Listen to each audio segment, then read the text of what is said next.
13h, 14h, Europe 1 Info. Il est 13h14 sur Europe 1. C'est le moment d'accueillir le docteur Brigitte Millot. C'est la rubrique santé du jour, Clélie. Bonjour docteur Millot. Bonjour Clélie, bonjour Géraldine, bonjour à tous. Alors l'INSERM, l'Institut National de la Santé et de la Recherche Médicale, alerte sur la peptide mania. Alors on va peut-être expliquer ce qu'est déjà un peptide.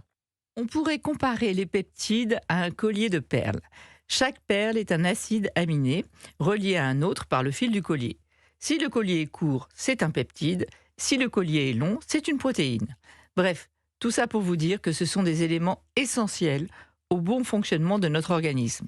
Ils sont d'ailleurs fabriqués naturellement dans le cerveau, dans les intestins, dans les glandes, par le système immunitaire. Ils sont partout.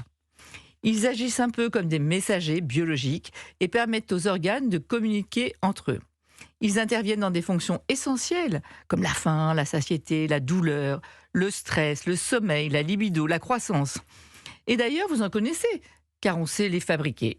Il existe des peptides de synthèse, comme l'insuline ou l'Ozempic dans le traitement du diabète.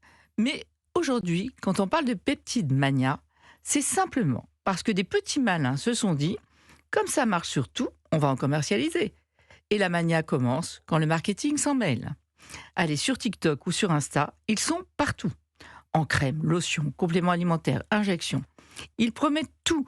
Perte de poids, libido extraordinaire, musculature de rêve, bronzage de folie. Déjà, rappelons qu'un peptide ne traverse pas la peau.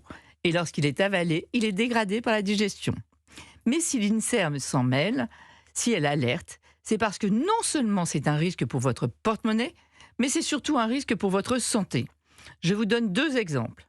Une étude a montré que les peptides vendus pour favoriser le bronzage peuvent provoquer un surrisque de mélanome, cancer de la peau. Une autre étude a montré que les peptides vendus pour augmenter la masse musculaire pourraient être responsables de surrisque de cancer. Donc seulement peu de vrai, beaucoup de faux, mais aussi beaucoup de risques. C'est de la science-fiction publicitaire qui peut être dangereuse. Merci de nous alerter Brigitte Millot. On vous retrouve demain à 13h15.